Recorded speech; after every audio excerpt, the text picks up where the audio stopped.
I mean, I think it's important, even if somebody has like a perfectly documented process that they're like, hey, turn this into a solution or a software or something that can be shared on mobile or web, whatever it is. Again, I think you still need that why, because it just makes, I don't know if saying everyone has more skin in the game is the right way to say it, but if as a developer, if I understand like, hey, this is why they do these steps, or this is who is taking those steps, there's a little bit more investment, right? Like, oh, if I have a document, I know that I'm writing for a document. But if I have met, John from accounting and I'm writing software for John, that means more to me, right? Like, will John like this?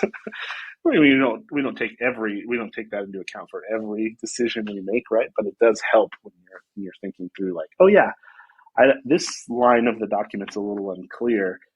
Is that now a bunch of email chains that get sort of lost and people are not thinking about the right line, or maybe it's confusing to them, or is it just calling up somebody and saying like, hey, can you talk me through this process really quickly?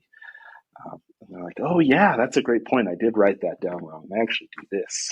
Without that kind of who behind the why, or without that connection, it makes it really hard to do what's ultimately going to be the right solution for the person using it. Sometimes the obvious or the easy, the things that are in front of us are the enemies of the great solutions out there, because Mm. take a little time to dig into a process that's been in place for years, and thinking through and understanding how does that bring business value to the company sometimes takes a little bit longer time, and really thinking through and say, hey, how does this information get to the right people?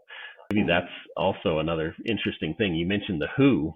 That's a crazy important question, right? If the end of the project is producing reports, oh my goodness, how many times have you seen a report that's a great report, but it's just not distributed to the right people? Or it is, but because there's no action step on it, there's nothing to do Yeah. with it.